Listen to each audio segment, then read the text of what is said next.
क्या फ़र्क पड़ता है। एक शहर में एक बहुत अमीर व्यक्ति रहता था। उसका नाम तो था धनीमल, लेकिन था वह बेहद कंजूस। उसका कहना था कि अगर आप अपना पैसा अपने पास रखेंगे तो सबको पता चल जाएगा कि आपके पास बहुत पैसे हैं। फिर चोर डाकू आपके पीछे पड़ जाएंगे और सारा पैसा लूट कर ले जाएंगे।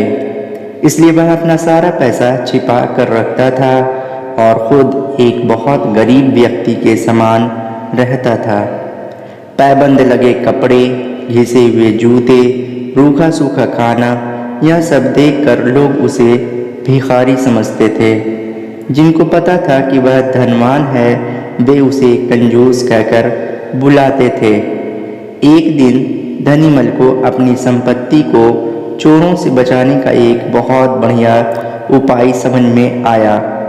उसने सारे पैसों से बहुत सा सोना खरीद लिया और फिर सारे सोने को पिघलाकर उसका एक बड़ा सा गोला बना लिया।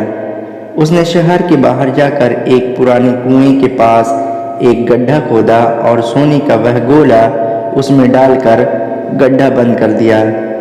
वह अब निश्चिंत था। अपनी तसल्ली के लिए वह रोज रात को आकर गड्ढे में देख लेता था कि उसका सोना वहाँ है या नहीं। उसे विश्वास था कि कोई भी चोर इस जगह के बारे में नहीं जान पाएगा, लेकिन ऐसा नहीं हुआ। धीरे धीरे पूरे शहर में यह चर्चा होने लगी कि धनीमल रात में शहर के बाहर जाकर कुछ करता है।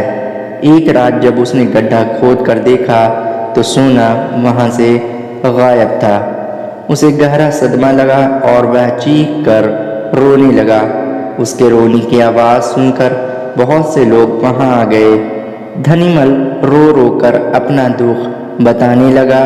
तब उसके एक पड़ोसी ने उससे कहा, धनीमल, तुम एक भारी पत्थर इस गड्ढे में रख दो और समझ लो कि वही तुम्हारा सोना है।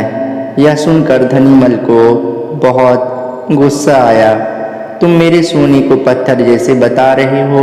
वह बोला, देखो धनीमल, वह सोना तुम कभी इस्तेमाल तो करते नहीं थे। एक पत्थर की तरह यहाँ उसे दबाकर रख दिया था, तो फिर यहाँ सोना हो या पत्थर, क्या फ़र्क पड़ता है। उसका पड़ोसी बोला, बात तो ठीक ही थी। धनीमल ने बहुमूल्य सोने को पत्थर के समान मूल्यहीन बना दिया था। उसके बाद धनीमल ने मेहनत करके फिर पैसे कमाए, लेकिन अब वह कंजूस नहीं रहा था। अपने पैसे को वह अपने ऊपर और दूसरे लोगों की सहायता के लिए खर्च करता था। दोस्तों, आपको मेरी वीडियो कैसी लगी कमेंट करके ज़रूर बताएं, और अगर वीडियो अच्छी लगी हो तो वीडियो को लाइक कर दीजिएगा और इसे अपने दोस्तों में ज़्यादा से ज़्यादा शेयर कर दीजिएगा। और इस तरह की वीडियोस देखने के लिए मेरे चैनल को सब्सक्राइब कर लीजिएगा। शुक्रिया।